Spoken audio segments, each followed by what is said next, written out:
Hello and welcome. You tuned to the League Up, your weekly thoroughbred preview podcast. I'm back, boys, back from hiatus. Anything happened while I was away? Yeah. A new addition to the stable. Yes, young Fergus Taylor has joined us. 4 kgs, but bopper, baby and mum doing very well. Well done, Kate. Yeah, exactly. Yeah, well, I was no help, Paul, as you can imagine. Right I don't need to imagine. Right out of my depth, as usual. Tough gig, this parenting thing, Steve. No one tells you till you become a parent. You don't realise until you become a parent. No, that's true. Get that's easier. true. But you adjust, knowing the man you are, and there's a little bit of flexibility between family life now and work and whatnot. But no, I'm sure you do a good job. Oh no, we've Kate's done very well, and baby is thriving. I'm back. What's that? A huge sigh of relief I just heard from our female audience now that you two hunks are back in the studio. Very good. How'd you go when I was away? I've heard word that my position might be under a bit of pressure here. You performed very well. Fair income. It was an absolute... No, I won't say Don't say it. No. Yeah. No, you're pleased to see me back? It'll be the first time you'd ever say that. Yeah, I didn't think I'd ever say it, no. And welcome back. Yeah, thank you, mate. No pops today, though. No pops. We're running with ourselves, just the three of us. Over to Aussie to watch the Black Caps in the 2020 World Cup. Taking his two boys over from all accounts. Oh, so that's right, yes. They'll be there for 7 days. Hopefully they progress longer than 7 days of Black Caps, but their form's a bit in and out at the present. Yeah, that's right. Okay, no BP, but we'll box on. And we were going to have Aidan Rodley as well this morning, live from Melbourne. That was going to be exciting. Cox Plate chat. And is Aidan on shortly or? No. What? Can't get hold of Aidan Rodley from Melbourne this morning, so you're stuck with us for the next 55 odd minutes. Okay, guys, we're going to start with the maiden of the week. There's no BP, but I can run you through it and pass to you, Steve, and you can tell me about it. It was at Tauranga Abandon winning this one. Race 2 at Tauranga, maiden of the week. Run us through it, Steve. What happened here? Yeah, you see the horse there in the Go Racing colours situated in between a couple of horses there in 4th position. Now, you see the sectionals come up fairly quickly or soon around Abandon, but look, he'd had a couple of runs leading into this race. A nice second first up on the synthetic. He got the split there. You see the sectionals come up very shortly. Look, they didn't go hard, they went fairly hard up front. I reckon roughly from memory 7.8 lengths above par to the 600, and they've come home fairly slow. So I think that just adds merit to the run because he was on speed. You see there 7.8 lengths to the 600, 35.51. Last 600, very similar, but rated well below par in terms of open class standard. And the class rating, no knock there, 1.5 lengths below par, official time 1:11 and change, Abandon. So look, he's a progressive 3-year-old for the Go Racing stable. As I mentioned, had a couple of runs under the Stephen Marsh stable, and look, they purchased a source for memory 85k at last year's Caracas sales. And you go back to the family, Go Racing have had success with the family in being Rip into Gear, who was a progressive 3-year-old filly, being a half sibling. I think she might have placed in a eulogy from memory, Rip into Gear. So Go Racing's had some success with the family. And just looking at the profile of the horse, that was 1,200 metres. I reckon Steve Marsh might be progressing back towards the Wellington Stakes at Otaki, which is in December. It's a race that he's identified in the past. He's had success with the likes of Exuberant and Scorps in previous years. That's 1,600 metres. So I think he's working back from that race, knowing Stephen Marsh and the success he's had on similar profiled horses at this time of the year. Yeah, okay. A couple of eye-catching runs in behind as well, down the outside. Yeah. Perfect puss. Mr. Nice. Okay. Couple to follow, I think. Might be one. Okay. The race shape was to suit, as I mentioned. They went hard, so it really did suit for those mid to back markers. That's why it's probably adding a little bit more merit to the winner because he was on speed just in behind it, had a little bit of cover. But yeah, did the job in good fashion and was well identified the market, which is always a key guide going forward. 100%. Well, Pops can find those races, Paul Carney, those maidens where you don't just follow as maiden of the week. No, you keep an eye on the ones in behind as well. Okay, very good. Now, look, I've missed a lot of racing, boys. We haven't even had a chat about what happened last week with Mustang Valley. Steve, dominant. Wow. Dominant in the Livermore. She was awesome and very good on the eye, backed up on the clock, Thaddeus. Speed rating 3.8 lengths above par for weight for age standard. Wow. She put that field away. Gee, she's just been phenomenal. You go back, what was it, the back end of August, she was running at 65 grade, and we're talking mid-October. She's a Group 1 winner. She won the Merial Metric Mile in between. The question is, with her, where do they go next? Now, Andrew Forsman's come out during the week, who, you know, the stable's absolutely flying, not just here, but across the Tasman, but they're pretty keen to go to Melbourne on the last day of the Cup Carnival at Flemington. So her two races there is the obvious, the Matriarch for 2,000 metres for fillies and mares, but also the Group 1 2,000 metre championship. 2,000, I think it's the Champions Mile, Champions Stakes from memory. Yep. So I think they'll be dictated which way they go, because obviously she can't run them both, they're on the same day. But which way they go will be depending on which horses back up from the Cox Plate Yep. and the form bouncing out of that, and also the weather. We know there's a bit of rain around in Melbourne leading into Cox Plate weekend. I reckon if they did get a bit of rain in the next, say, 10 to 14 days leading into that race, they might roll the dice and run in the Group 1. Her figure was elite. It's right up there to what you need to be required to be running at Group 1 level in Australia. So should be in the top 2 or 3 in the market in the Matriarch. In terms of taking on the boys at weight for age over 2,000 metres at Group 1 level, I think dependent on rain and track she conditions. got the rain. But if she got the rain, not to saying she's just a genuine wet tracker, right. but we know she can relish those conditions and perform at a nice high level in terms of speed rating. So I think there's a little bit to play out. I don't think they'll show their cards anytime soon. They'll just see what develops over the weekend in terms of Cox Plate and the form and the horses bouncing out of that, possibly targeting the last day of Cup Carnival, but also the weather and how that plays out. But yeah, Mustang Valley, she was outstanding. She recorded the fastest last 600 of the day. 37 and change. I think it was only half a dozen horses that broke 38 seconds for the last 600 on what was a very testing track at Hastings. Yeah. But to do that off a 2,040 metre journey to produce the fastest last 600, that's quite compelling, because considering on the day you had a number of 12 and 1,400 metre events where normally the faster sectionals would bounce out of the shorter trips. And that wasn't the case, so Mustang Valley, big tick there. Yeah, okay. Did you back Mustang? You were on track, were you, for Livermore April? I was on track, yeah. It's, Back a winner? struggled. Struggled. Yep. I found a mover. What was it? She's Miss Grievous. Oh, But that was about it for the day, unfortunately. and you did the show from up there as well, I heard. Was that right? Yeah, we did, live, trackside. Wow. Once again, the weather didn't play its part. I just can't believe how much rain we've had. Yeah, it's been ridiculous, especially up in the Hawke's Bay. Yeah. Over the last, month or so. It's just been consistent, unfortunately. Yeah. I think it's turning though. I just feel just in the last 7 days we had Ottawa Park on last Sunday. The track came back to almost a 5. It definitely played in that 6 zone. 5 the other day at Tauranga, wasn't it, I think? I believe it's close to a good track today at Waverley. Yep. And then we're heading to Rapa, which is looking like a good track. Finally. Trentham was a heavy 8 early doors this week. I'd be shocked if it didn't go back into that soft track. I'm hoping with the wind that we do get in the Hutt Valley that it might even come back to a 5, possibly at worst a 6 on Sunday. There's plenty of that wind yesterday. Yeah, there certainly was. So you're telling me this League Up budget might be increasing if you manage to go on a bit of a road show for the League Up to Hastings. Is that, are we talking about a League Up budget increase or? Yeah, well, I paid my own way, so I don't know about a leg up budget. Yeah, maybe there isn't. Yeah. Okay, well, we'll better get onto the racing. Steve, you sort of touched on track conditions, but what about Te Rapa? What are we expecting? What have we got currently? Just run us through that. Well, at this stage, if I just bring up the website, look, Waikato's been hovering around that 5-6 pentometer reading. It's a soft 5 currently, and that was taken early doors today, just prior to 8 o'clock. Look, they've had roughly around about 8.5 mils of rain in the last 24 hours, 10 mils in the last 7 days. So little rain up in the Hamilton region. I happened to be there this time last week, and that was the case. It was pretty nice days without little rain. Look, the forecast is pretty good for the next 2 to 3 days around Hamilton region. So look, I'd say we'd be playing close to a 4 early doors at Te Rapa. It's currently a 5, as I mentioned. The rail's back in the true position now. A lot of the meetings in the previous maybe 6 to 8 weeks at Te Rapa, the rail's been out a decent margin. Last 2 meetings in particular, the rail's been out 10 metres. So there's going to be a fresh strip of grass. And we know with the track coming back close to that good zone, it will play advantageous to on speed. So I think doing your map might be a key assessment in those early races. But yeah, we're looking at a 5, maybe a 4 come early doors tomorrow. Okay, we've got a couple of races we want to have a look at from Te Rapa, and it's an exciting time for 3-year-olds.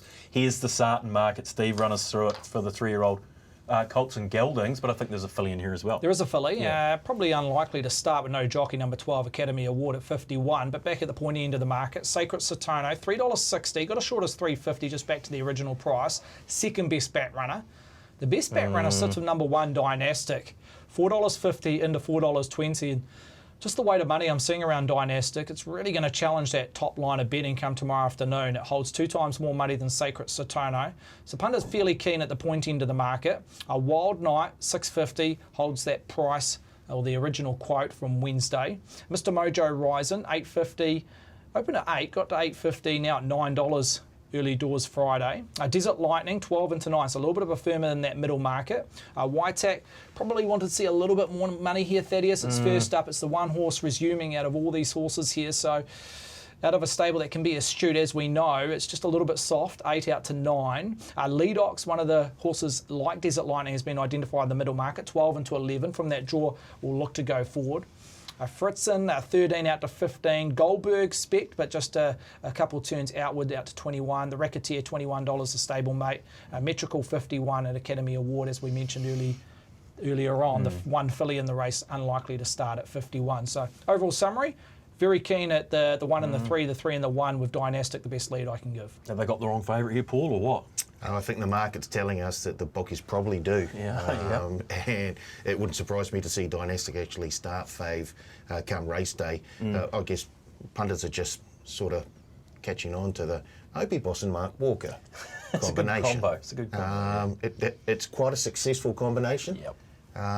And so, taking nothing away from Sacred Satono, I mean, the Satonos have been going okay the last few weeks, Stephen.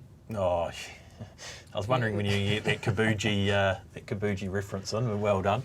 What did we put down Dynastic to last time, Steve? The 7th obviously looks a little bit concerning potentially in the form line, but it hasn't put customers off. No, I look there. I think there was a bit of discharge from the nose. He might have had a little bit of a cold for a case for Dynastic, but look, on face value, he was disappointing considering how short he was. He had a short SP around about that 210, 220 mark. He was heavily punted on the back of what he did at the Bay on an off track. So, look, he was gone at around about the 300 metre mark, not far into the straight. So, look, we'll bring up a speed map here, Thaddeus, because I do want to touch on Dynastic, what they potentially do with the blinkers removed. Look, he's a horse there, you see there, just off speed. He's the one horse I'm not confident in terms of the map Dynastic. I'm just not sure where they land. With the blinkers off, I wouldn't be shocked if they ride Dynastic in a more neutral position, possibly worse than midfield, and look to get a bit of cover and finish off the race, because the first 2 runs this time in, he's had sticky gates, barrier 8 and 9, similar to what he finds himself on Saturday, and Opie's looked to go forward with a little bit of intent. I just feel with the blinkers off, they might just take a couple of gears off him, because he's a horse that has plenty of gears added to him, Dynastic. Just with the removal of gear, the blinkers, they just might ride him more of a neutral position, Dynastic. But look, the overall summary here, you've got Mr. Mojo Rising to lead. I think Leadox will hold a position from the ace draw. Academy Award, look, sticky gate, probably take her away from the map purely because we think she's going to start in the soliloquy. So that just takes away that initial speed from a wide gate Academy Award. Look, Sacred Satono, I think he maps beautifully here, 1 by 1, possibly in that position. Maybe he might sit outside the leader if Academy Award does not start. But overall, I think he does map very well the original fave, Sacred Satono. Craig Grylls on Wild Knight, I think he has little option to go back from that outside gate for a horse that has looked to go forward and been quite aggressive in his first few starts. And Dynastic I've already touched on. Just not sure. He's got the big question mark. Look, the data has him in a fairly forward position, but I feel he's going to be more in that neutral position with the blinkers removed. But overall tempo, I've got it below average. So, yeah, it could be fairly tactical mid-race. I just don't see too much pressure outside Mr. Mojo Rising, who looks to be the leader. Okay, I think we've got a Hawke's Bay Guineas replay somewhere in our system to have a look at, and that was Dynastic. This might be Mudda Mudda, is it? Yes, it is. Yeah. Yep. Okay, this is Mudda Mudda. Who won this? Pierre. This is Dynastic running 7th, is it, Steve? Yeah, so you see here the blinkers were on this day on Dynastic. He was around about that 3rd or 4th position. He was in the zone to really attack the leaders. We know there was a bias on speed, as it can play at Mudda Mudda on a decent surface, but Pierre was in the right spot, and he was the best horse on the day. He ran home the best closing splits. He's not there for Saturday's assignment, but Mr. Mojo Rising, who boxed on well into 2nd, but the race shape did suit Mr. Mojo Rising. As you see there, they went out fairly slow to the 600, 49 and change, and they rattled home 34 and change, 3.9 lengths above par to the last 600. So it made it very, very hard for any horse that was further back in the first 3 or 4. Saying that, I don't want to knock Pierre because he was in the right spot, but he got the job done, and again, he ran the best closing splits. He's not there. He's a leading contender when it comes to the 2,000 guineas, but Mr. Mojo Rising, yes, the race shape suited, but as I mentioned, there doesn't look to be that much pressure on Saturday's assignment, so he may get a similar race shape and be hard to run down. Okay. You can see how I confused myself there when I saw Mudda Mudda. Hawke's Bay Indeed. Guineas. Yeah, I was Arrowfield blaming the Day. people in the production office, but it wasn't their fault at all. No, It was they were on mine, the Paul. money. It was mine, Paul. You've been away for a while. We'll forgive you. Very rusty, very rusty. Paul, what are you thinking here? I mean, Dynastic obviously in play, Sacred Satona. What are the horses that are sort of tickling your fancy here in this race? How about someone like a Leadox? The trainer, Andrew Forsman. He's going all right, isn't he? He's going all right. Yeah. He'd put King Midas to shame at the moment. Yeah. He is absolutely flying. Yeah. So, look, might get an easy sort of trip from the one barrier. If Steve's correct, Yeah. and it's a wee bit of a tactical race, you probably just want to be just in behind on the rail. Wouldn't be the worst place, I wouldn't have thought, on Saturday. So Leadox currently $11. I don't mind, but it does look like it's going to be a big battle up front between Sacred Satona and Dynastic. Yeah, look, Leadox has got the most improvement because he was first up in the Guineas. Yep. He hadn't had that one or two runs where the majority of the rest of the field had. He's drawn barrier 1 and he's been well supported. He was a little bit soft first up at Mudda Mudda. He paid around about 20 to 1 Leadox. We know his class is a juvenile. I think the 1400 is a big tick, and I think the 16 down at Riccarton is also a big tick. But he's definitely got the draw to sit just off the speed, and we know Te Rapa could be quite biased on speed with the rail back in the true position. He's been well identified in that middle market. You see $11 there. I think that peaked at around $13 from memory. So. Yeah, I see a little nibble for Leadox. That is interesting. Let's talk about the favourite, Steve, or the current favourite, Sacred Satona, because, gee, he's done nothing wrong this preparation, has he? And I think there's a replay here of his last start win at Ruakaka. He's just become a real racehorse, Thaddeus. As a 2-year-old, he may be just a fraction weak. Needed to do a little bit of developing in terms of muscle and growth, and I think he was doing it all on raw ability as a juvenile. But as a 3-year-old, he's got that tactical speed, as we did see as a 2-year-old. So he's always had that tactical speed, but he just looks more of a racehorse. You see there, he was in that perfect position, in the top 3 or 4. He came off heels at the top of the straight, and he was strong through the line. Solid, just over the par mark. The race shape did favour horses probably just off speed. They did go fairly hard there, you see there, to the 600, over 12 lengths above par. So he was off that hot tempo that was set up by 2 or 3 others. And as I mentioned, I think he's just developed as a 2 to now 3-year-old. We know the pedigree is suggesting that they're going to be better 3-year-olds / 4-year-olds, the Sacred Satona Aladdin should I mention. So look, he's got a solid strike rate. He just maps well, and I think that's crucial.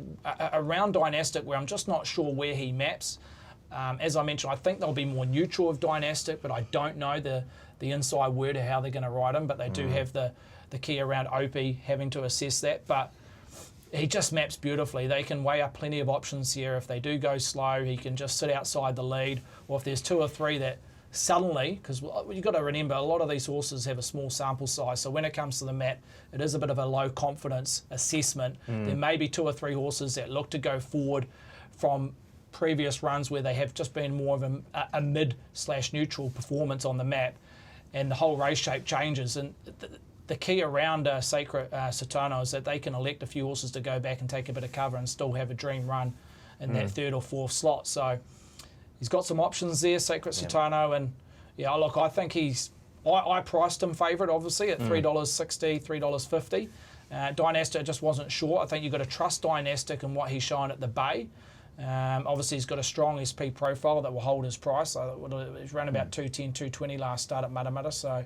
He was a bit soft first up. He was good at Hawke's Bay when he won, wasn't he? Because he was tough the wet that track. day. It was the wet track, and the trials leading in were a little bit question mark, which again were on wet tracks, and the stable were quite verbal in saying, look, we're not sure where he is. We know he's fit enough, and we're happy with his work in terms of track work, but in terms of trials and really exceeding on a wet track on race day was a big question mark. And he got the job done. He was very impressive. Through the line, he was very good. And he beat Pierre, who's been a sub-winner, as we know. Yep. He was the Hawke's Bay Guineas winner in his next start. So I think it's a little bit of trust around Dynastic. And look, to find out, you're going to get double the price to what was offered last start. I think that's the key. He was around $2.20, as we've already mentioned, and now he's around that $4.40, $4.50 mark. Okay, I see the horse back to the inside of Sacred Satona, and that replay we just saw was Desert Lightning as well, and that's in the market and not a bad run in the Guineas.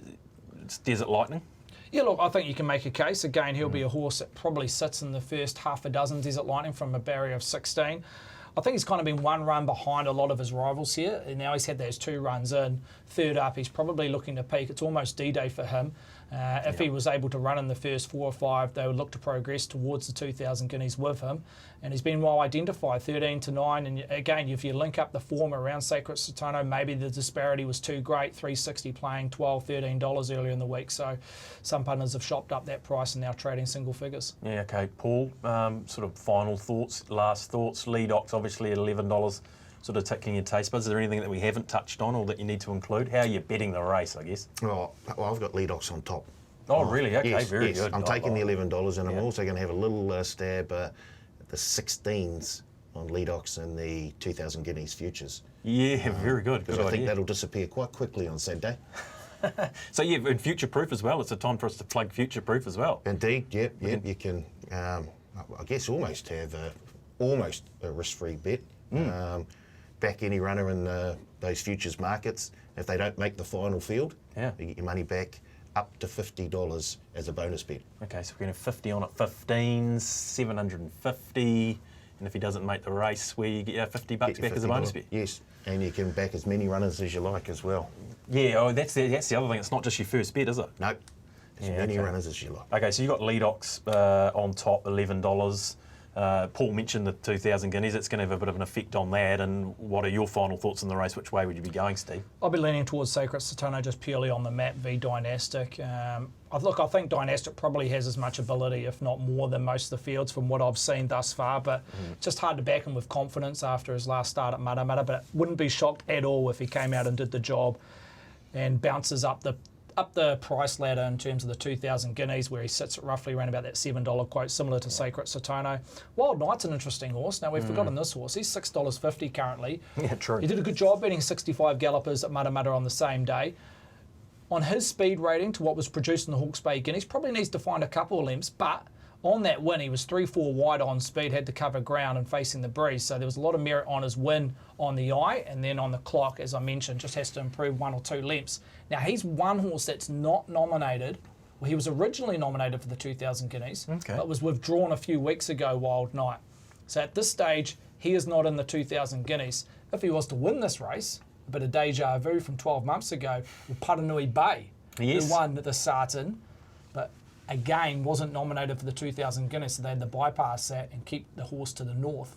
So interesting around Wild Knight if he was able to do the job here, knowing the fact that he is not one horse that's nominated for the 2,000 Guineas. Okay, very good. Intriguing race, Sarton. A lot of eyes on that race with an eye to the 2,000 guineas. And with an eye to the 1,000 guineas, Steve, it's race number 5 at Te Rapa, the next one we want to have a look at, and that is the, I was going to say the Sarton, the Soliloquy, the Super Seth Soliloquy Stakes. Steve, run us through this market, a well-backed favourite here. New fave, Wow, new well. fave. Pro S, $3 off a peak of $4.20. Legato $2.70 out to $3.20. This is purely money on the map. There's no doubt about it. Not on ability. I don't think there's too much between them in terms of ability, but we'll touch on that in more depth in the next 5 to 10 minutes. But this is purely a move on the map, and the weight of money has responded. Pro S at $3. Legato $2.70 out to $3.20. Romancing the Moon 6 into $5.50. Stella Splendida. We opened at $6.50. It's out of point at $7.50. So you're looking at Romancing the Moon, Stella Splendida, stablemates. Opie on the 9. The money in the lead is with the 8. Rocker Baby, Yeah. the CD visitor. Double figures into $9. I think it peaked at roughly $12. Mazzolino's gone the other way, 9 out to 12.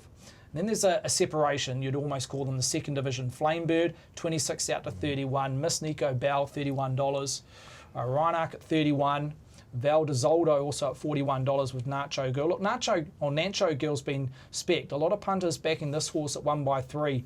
51 to 41. Academy Award, a likely starter here also at 51 with She's Class and Menzorati at 81. So clear lead. It's shown there on the graphic at a favourite price tag of $3. Yeah. What it doesn't show there is the fluctuation, 420 into 3 Pro S, and at this stage holds 5 times more money than Legato.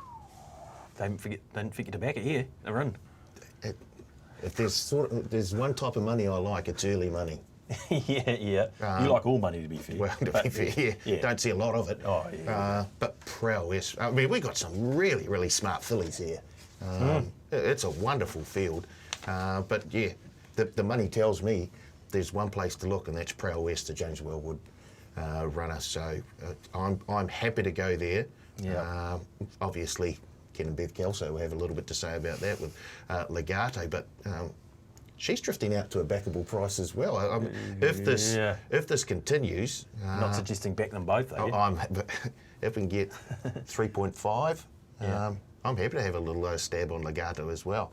Happy to back the top two there. And once again, dangerously leaving out the two Tiako runners. Yeah, it's interesting that they're back in romance in the moment. Let's talk about Legato, Steve, because he was your opening favourite in this market, and well, I say she, and she hasn't done much wrong. Let's be fair. No, 2 from 2. One star as a juvenile, very impressive on her home track at Mudda in the mid part of the autumn. And then first up here, she was outstanding. Look at those sectionals. They've absolutely crawled to the 600, 38 and change. They've rattled home over 9 lengths above average in the last 600. The class rating was very strong, plus 3.4 lengths. It really did suit on speed, and she's come back from almost that last position at the 600 to finish over the top of them. Considering the race shape, Legato, she was terrific this day first up. The last 600, her individual sectional was 34.64. It was by far the quickest of the meeting, more than 2 lengths quicker than her next rival and up and down the card. So it was a phenomenal win. The key about it, can she afford to do this? Because she's going to be in a similar position on the map, in a bigger field. Can she finish over the top of her rivals on Saturday, which there's no doubt it will be a stronger field. As I mentioned, a bigger field. So she's probably going to give the top 2 or 3 on the map coming around the turn, maybe 7 to 8 lengths Legato. She's got the turn of foot. We know she's probably got as good a turn of foot as any in this race, but mathematically, will she be in a winning position at the last 600 to the winning post? So that's what the punters have got to assess. Early doors, they're saying no. Yeah. And purely because their biggest rival in Prowess on the market has a nice gate in barrier 5 and will probably situate in the first half does of the race. Does Legato just jump on the back of Opie Boston and Stella Splendida and just hook Right out? all the way to glory. Yeah. Look, there's a possibility. I don't know what they do with Stella Splendida on the map. Look, she's still learning to be a racehorse. She's over racing. She definitely over raced at Taupo when she won her maiden race. She's yet to really produce the numbers too. There's a lot of specking and spruiking around this filly in terms of her raw ability, and we've seen it there. It's definitely there. But Taupo, her maiden win, was below par in terms of a speed rating, and she disappointed at Mudda against some nice 3-year-old types. So, look, you've got to take assessment that Opie's stick with the ship on Stella Splendida.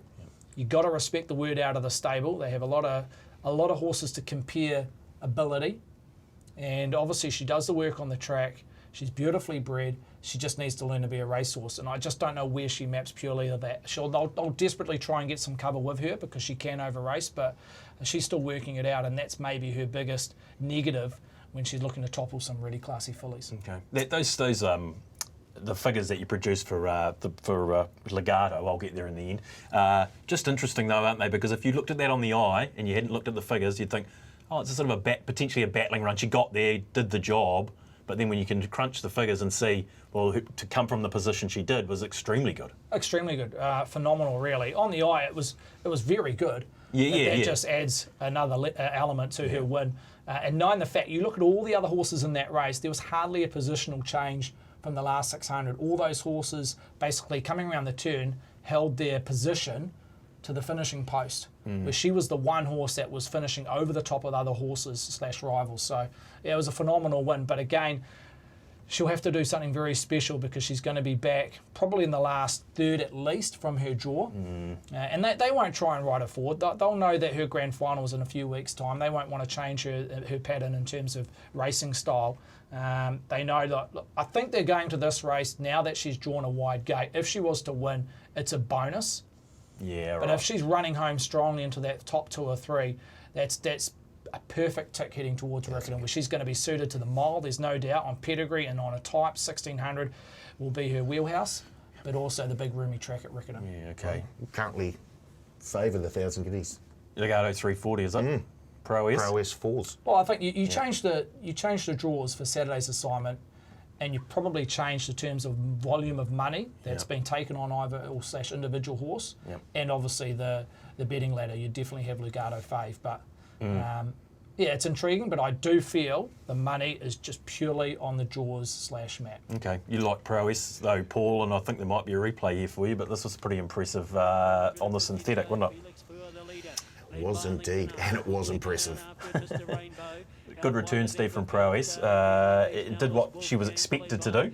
What about the numbers? She was very short. She's got a really good strike rate in terms of winning, as we know, 2 from 2, identical to Legato. One is a juvenile and now first up as a 3-year-old. She got held up around about the 300-metre mark, just entering the straight. She got a late split. I love 3-year-olds that beat 65/older horses. The times are not flash there. You see all in the red there, fractionally below par to the 600. The last 600 was well below par in terms of open class and the class rating, just a fraction below par. So no real knock when you're just comparing it to the majority of her rivals on Saturday, but when you compare it to Legato and what numbers she produced at Te Rapa, it's 7 lengths inferior to Legato. But albeit this was on the synthetic, and she was held up heading to the turn. So if she got out a little bit earlier on, she might have improved that overall class rating and got it into the green, knowing that Finney was fairly kind on her when she hit the front at around about the 150 mark. Yeah, okay. You got anything down the page for us here, Paul? What else you got in your holding close to your chest on your dance card here for the soliloquy? Well, it looks like we've had a wee bit of action on the Anna Clement filly Rocker Baby. 12's into $9. Is that another one, another mover purely based on money, Steve? Yeah, it's definitely on money. She maps well, Rocker Baby. She's probably underrated type purely because of the stable she bounces out of, but you can't knock her. 2 from 2 as a 3-year-old. The Whanganui victory was very good, albeit on a heavy track. And then a soft 5 at Harawa was also an impressive winning performance. Her overall figures, speed ratings, is not that inferior to the likes of Legato and Prowess, and the best that they've produced is 2 and / 3-year-olds. So, look, we might have just been a little bit of a negative in terms of where we saw her as a betting profile and the jockey in the stable. But look, there's early money indicate that just purely on ability and backing the horse as an individual, she's not too far off the top 2 or 3 in this particular race. As I mentioned, she maps well, she's got tactical speed. Can she perform on a better surface at Te Rapa, which we know will be improving come race day with the fine weather? But at this stage, she's comfortably in that 5th position at $9, Rocker Baby. The one horse I reckon is a bet in the race is number 8, Romancing the Moon. I think she's the bet, Thaddeus. I like when you talk like 650 into 550. She rated through the roof last start. 6.2 lengths above par when breaking maiden races. Now, you normalise that to what she needs to beat Legato. She only needs to find 1.5, 2 lengths. Now, that's not a huge amount considering where she maps. I think she'll be in the first 2 and running, which we know might be, well, definitely won't be a negative on the day.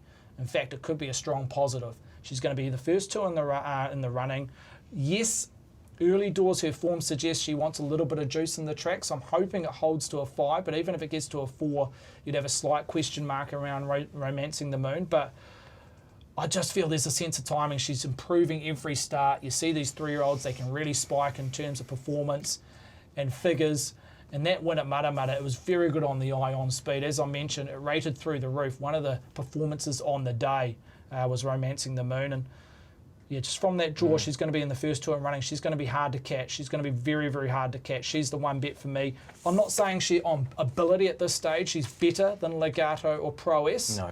And in fact, in terms of 1,000 guineas, I don't think at this stage Romancing the Moon can beat Legato and Prowess at 1,600 at Riccarton. But in terms of a race setup for Saturday, I think she's the one to be a slight upset, you could say, even though she's 3rd in line. Okay, 550, that's the bet for Steve. How are you going to attack the race, Paul, in summary? Prowess now. Wait for a little more of a drift on Legato, and I'll jump on, and then I'll take the fixed Quinny as well. Well, you got a price? No. Yeah, well, what have you been doing for the last couple of minutes? Fair income. There we go. Yeah, okay. Prowess, certainly the money there has come that way, hasn't it? So there's no doubt about that. Has indeed. Clearly, the best backed in the race is Prowess. Time for a minute with Moati. Is that coming up? What's happened there? What have you not been out and about lately? Fair income. They keep me locked away these days. Surely $5 on that fixed Quinny as well. Oh, very good. Very good. I knew you'd get it for me.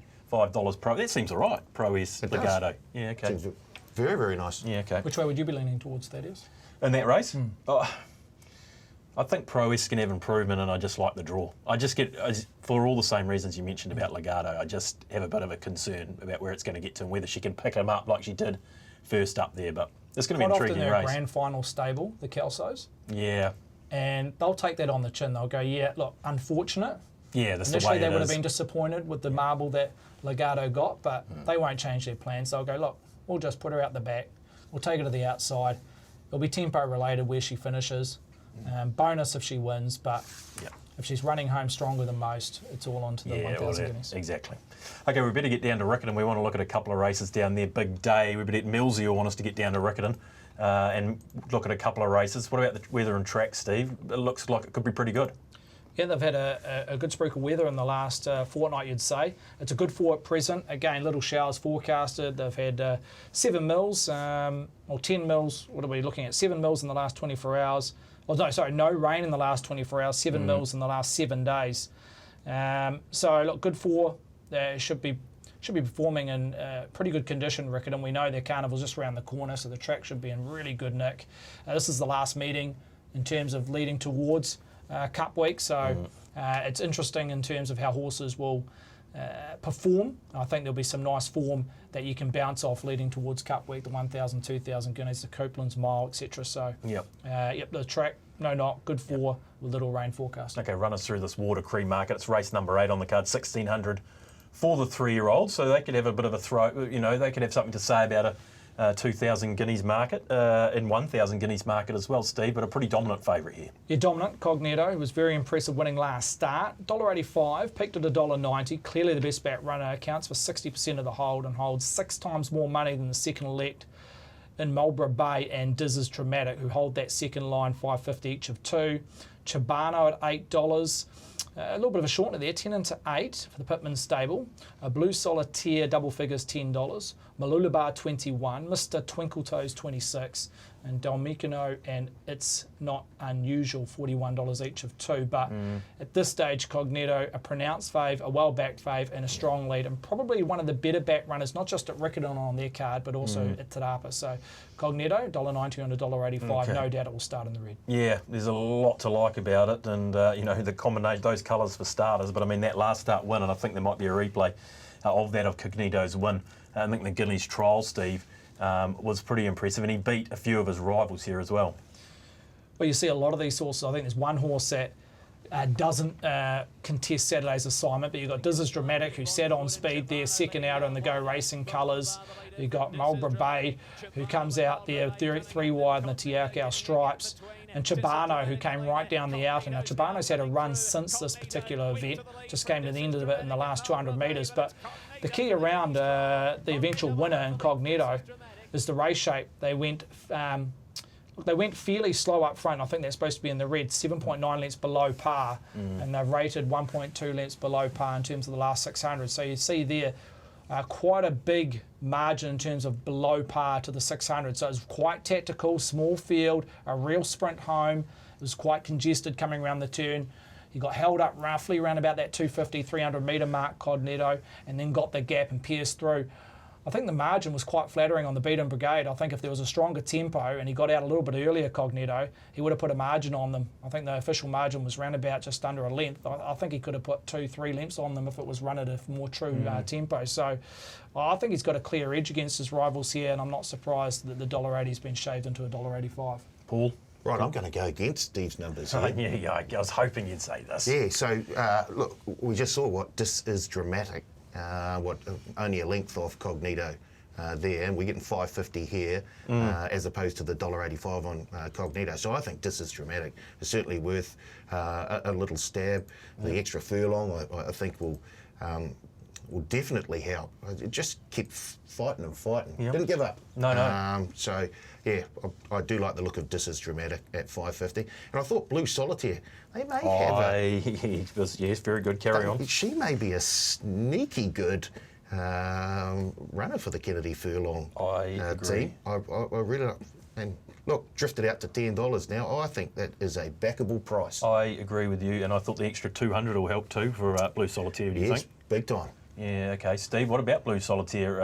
El Manzour, up to the mile. Kevin Hickman's the owner, and wears those gold navy colours, and coming from a different form line, I guess. Yeah, you got to respect it. As you mentioned, pedigree would suggest no knock 1600 metres.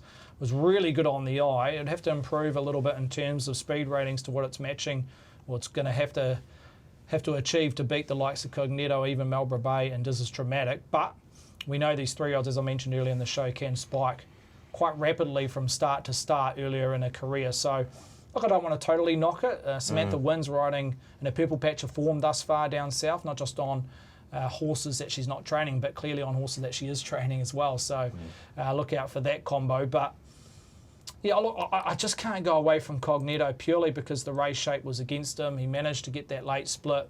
You look at his sectionals.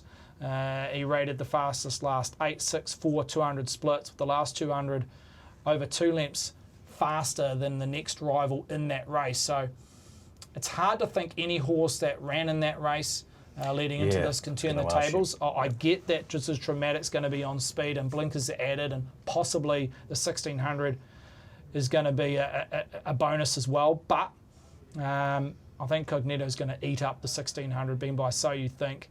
He's got a chance to really stamp his authority in terms of the 2,000 guineas market. Yep. Look, I don't think the depth's there in terms of the boys, the Colts and the Geldings, when it comes to the 2,000 guineas compared to what we've already talked about in terms of the fillies and the soliloquy. So, depending what it plays out in terms of the Sardin, I think Cognito's got a real opportunity, real cement his position in the top line of the market, or if not equal with Pierre, who we don't see in the weekend. The interesting thing around This Is Dramatic, now she's a filly taking on Cognito here. If she was to, look, obviously beat Cognito, or even run within maybe a length or a length and a half to Cognito and thinking, yeah, okay, we're not too far behind you, I wouldn't be surprised if they rolled the dice with the filly 2,000. and running the 2,000 guineas against the boys. They've got a line here against one of the favourites in Cognito, so they've got a nice line on Saturday to make that decision, but knowing that the fillies are very, very strong this time in, they might just angle towards the boys if she can measure up against Cognito at the 1,600 metres, number 7, This Is Dramatic. Look, she can run in both. She can run the 2,000 guineas and back up in the 1,000, but I just They'll don't get a think good line in the sand. Yeah, she's one horse. Look, we had withdrawals during the week for both the 1,000, 2,000 guineas, and the majority of the fillies that were originally accepted for the 2,000 guineas have pulled out, bar maybe one or two, and one that has accepted for the 2,000 guineas is This Is Dramatic. Okay, guys, keep your eyes open on that one. So Steve can't get away from the favourite, Paul, but I think you might be you're trying to anyway. Oh, I am. I'm going against, and I'm hoping we might get a little more on This Is Dramatic. Okay. Yes, I'm very, very keen. Just on Shibano. Now, the Pitmans are backing up a 3-year-old 7 days after his last start, which they don't normally do. Look, they love backing up horses maybe once or twice throughout a carnival, but normally that's the older brigade. When it comes to a 3-year-old, Shibano, and I didn't mind his run last start in the Barneswood Farm last Saturday. The race shape went totally against this horse. It was a real sit and sprint. He didn't take that bend ideally at Ashburton. We know it's a tight turning track. He was floundering at the coming around the home bend. He had to balance up. He recorded the fastest last 6 and 400 sectionals in the Barneswood, and he just peaked in the last 200 because of the work he had to do from the 6 to the 2. The quick backup, I don't mind that from the Pitman stable Shibano. I just feel back at Riccarton, 1,600 metres, it looks ideal in terms of a type and pedigree. And 10 into 8 has been a firmer. He's one horse that may run above betting expectation currently at that 4th line. That's interesting, yeah. So basically you're saying anything behind Cognito, you're putting a line through personally, but Shibano coming from a slightly different angle. Well, he did run in that race 2 starts ago and got beaten by Cognito. Oh, sorry, yes he did. But look, I wouldn't be surprised if he maybe ran the Quinella with Cognito. I did like his run. It held a lot of merit last Saturday in the Barneswood against a lot of fillies. Just the race shape was totally against a horse that was over racing at the back of the field, didn't take the turn at Ashburton. It's a tight turning track. Not much room in the straight in terms of winding up, but he produced nice sectionals, just peaked in the last 200. Okay, and your This Is Dramatic and a I'm little happy bit to of time go with for... a couple of the fillies here. This Is Dramatic and Blue Solitaire. Very good. Okay, last race we can touch on today is the Sothies. I'll get that out. Spring Classic 2,000 metres, race number 10 on the card. This is going to be an interesting little betting duel here, Steve, at the top of the market for me. Yeah, and a key scratching that's just occurred in the last hour or so, Thaddeus. Are You Serial, who won a lead-up race into this event, Had drawn barrier 10, not sure the reasons for the scratching, but was roughly in that 4/5 line of betting AU Serial, so it has been scratched. You'll see a few firmers here, one of them being the favourite in Campanesia at $2.70. Peaked at $3.80. We had smart money on Wednesday, Thursday around this individual, and then it's also gone in a turn on the back of that scratching. Bella the Ball, the stablemate of the 5, also well played. Again, they're very keen on the 2 Te Akau runners here, the 5 and the 10, the 10 and the 5. Bella the Ball, $3.50. Peaked at $4. Elizabeth Rose, $7.50. Touched 8 just back into the original price. Jack knows best, bouncing between $7.50, $8.50, trading 8. Let's bring it on 11 out to 12. Rain Man identified the middle market, one to spice up exotic bet types, 16 into 12, and best of the rest is as a thought at a $15 price. So not too much action that middle to end market, Thad. They're very keen on the Te Akau pair, the Mark Walker trained pair, and Campanesia and Bella the Ball. Okay, no surprise, Paul. What are you thinking here between these two? There seems to be money for them both. Well, I think we just throw another little fixed odds Quinella in again and just let them battle it out as they head down the Riccarton Straight on Saturday. Yeah. I really do like the look of Campanesia. Lisa Allpress on board. Has been struck a wee bit of bad luck in the last couple of starts. Yep. I think she goes one better this time, so I could see the money. Well, obviously she's coming because of the scratching to, what was it, AU Serial. Yeah. But very, very hard to see anyone outside of the top 2. I'm afraid it's almost a cut and dried for mine. Well, I think we've got a replay of that Campanesia race where it just got beaten by AU Serial, Steve, and got quite hard to sort of line these 2 Te Akau runners up, one off the synthetic, one here, but this was a pretty impressive effort and only just missed. It's a very good effort, considering where she was in the map. She drew wide, they went to go back. You see there, they've gone reasonably hard up front, just over 2 lengths to the 600, so you'd say it favoured the majority of the field, horses that were just off speed or worse in midfield. But I thought it was a very courageous run. She just peaked in the last 200. What you didn't see there, you saw the race start from roughly around the 500 metre mark, but she had to make her move around about the 800 metre mark. So she had to make that long sustaining sprint, Campanesia, and no knock that she just came to the end of it in the last 200. You see her lay in the concluding stages. You would have thought at around about the 200 metre mark she was going to blaze on by. But AU Serial just held her line, who got a far better run, AU Serial. She was just in behind the speed and had that energy to burst through in the last 200 metres. But the fact that where she had mapped from a wide gate, she went back to that last third, she took off at the 800, she produced the fastest last 8, 6 and 4, and she just knocked up in the last 200. The key around Saturday's assignment, she's drawn a marble. She's drawn a decent gate for Lisa Allpress. I'm not saying Lisa has to jump and put this horse in the first 2 or 3, but if she's just forward than neutral Campanesia, that's a big tick. The majority of this field bounce out of that race, the North Canterbury Gold Cup. I can't see any horse, now that we're seeing AU Serial withdrawn this morning, that can turn the table. So she's got that form line done, Campanesia. Yep. The other form line is Bella the Ball and Elizabeth Rose, who both bounce out of that particular race, that rating 75, 1600 metres. So those 2 horses are stepping up to the 1.25 miles for the first time, which is a slight negative, where Campanesia has had that run over 2,000 metres. Yep. So Bella the Ball, Elizabeth Rose have got to step up to the 2,000 metres for the first time this campaign. But also in terms of speed ratings and overall figures, if you're looking at Bella the Ball v Campanesia, who were races side by side in the last meeting at Riccarton, Bella the Ball rated 3.1 lengths inferior. So again, that brings me back to Campanesia as clearly the horse to beat at 270. And look, I wouldn't be surprised if she started somewhere between 220 and 270 to be fair. Yeah, okay. Interesting. You raised the point about Bella the Ball stepping up to the 2,000, Paul, but she's been impressive on the eye, hasn't she? And she's been extremely well backed as well. So it's going to be an intriguing battle, isn't it? It certainly will. I just see these 2 pulling away from this field and just going ding dong all the way down the straight. I've pictured it. You've seen it in your dreams. I have. Yeah. Okay. Very good. I like Joe those bets. Cameron, who rode both last meeting because they're on separate races, has lent.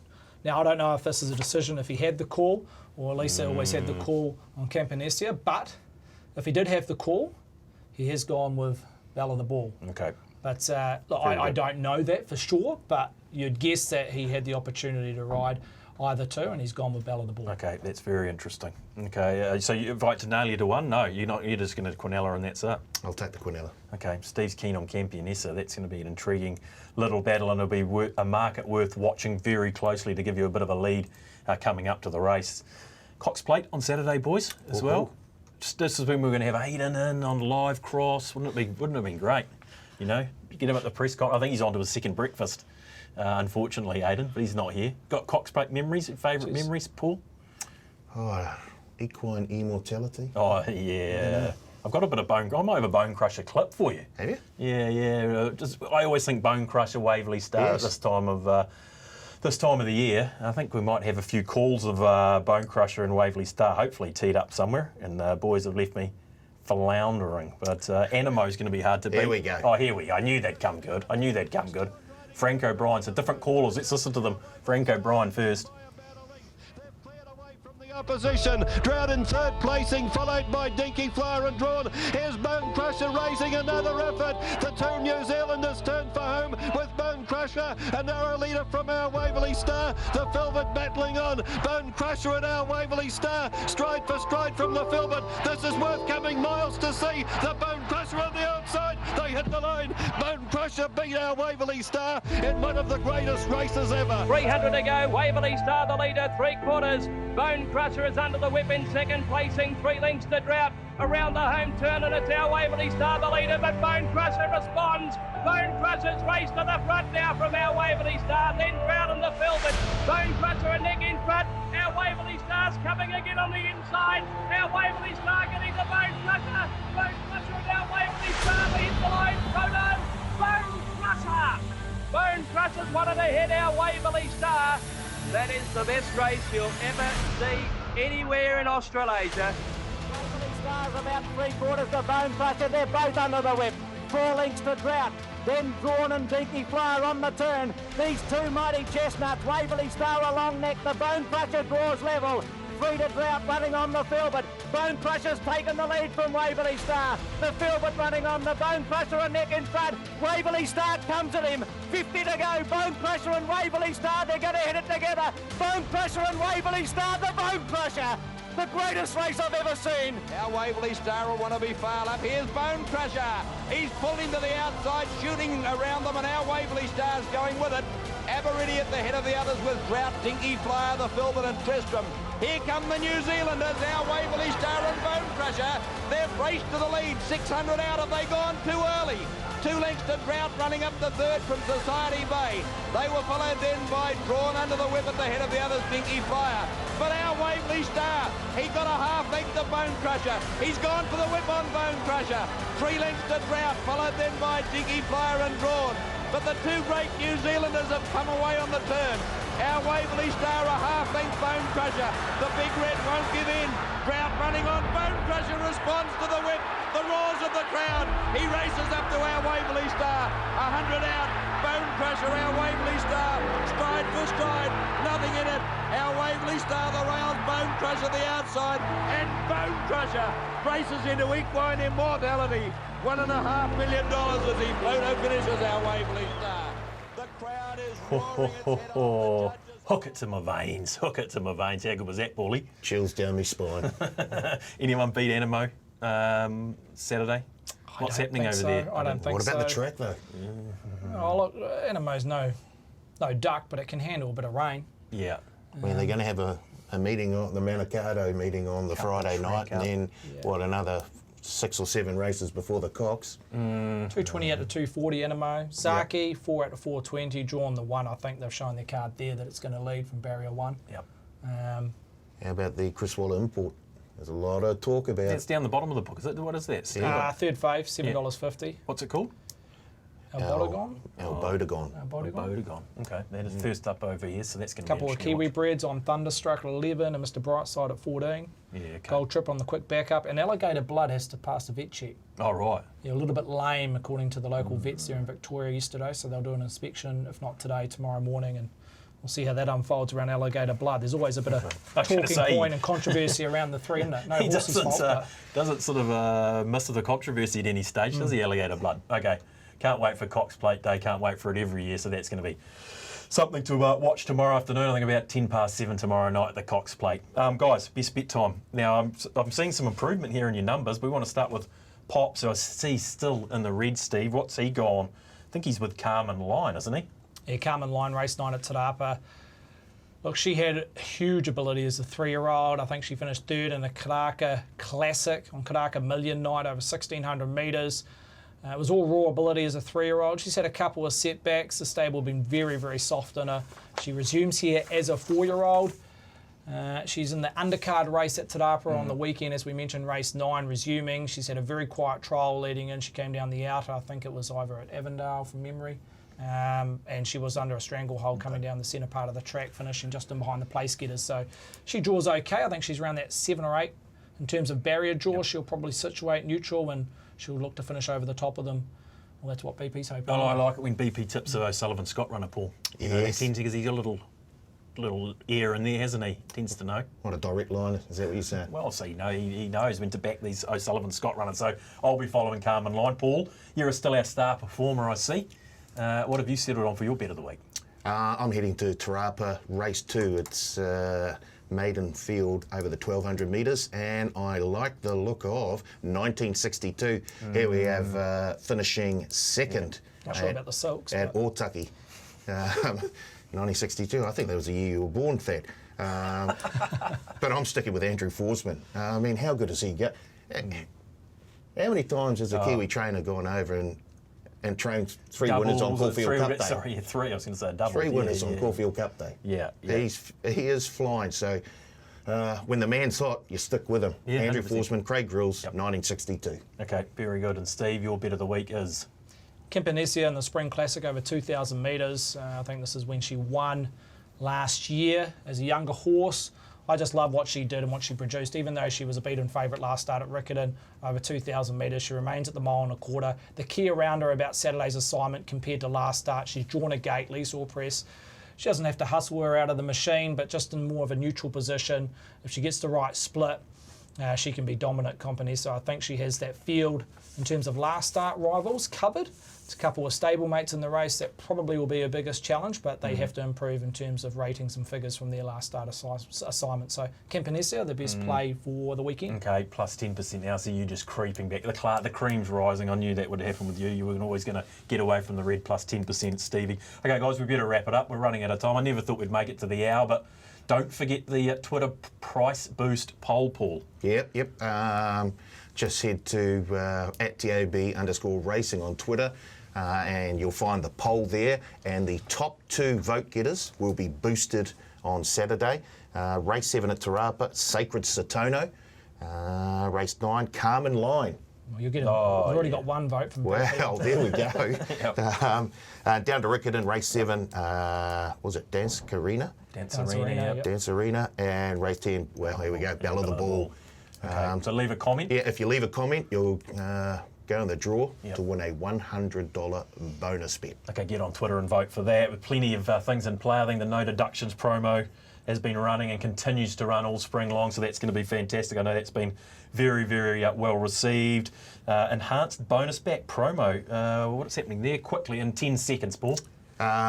Basically, the first 4 races from Riccarton, Te Rapa, the Valley and Randwick on Saturday. If you run 2nd, 3rd, 4th or 5th. Oh my God. You'll get a bonus bet back up to $50. That's the enhanced bonus back for this Saturday. Jeepers creepers. Every time I think they're finishing, they extend them. We've got it 5th now. Thank you, boys. Thanks for your efforts. As always, Thompson Handicap at Trentham, 9-race card on Sunday. The Thompson Handicap is open. Sacred Amore is the original favourite, $4.50. Okay, thank you, boys. Good to be back. Thanks for having me back. You'll be back next week, will you? Or you have another 3 weeks See off? how I go, mate. It's a moving feast at the moment for me. Okay. But I'm glad you've stuck with us. Thanks for joining us on another edition of The Leg Up.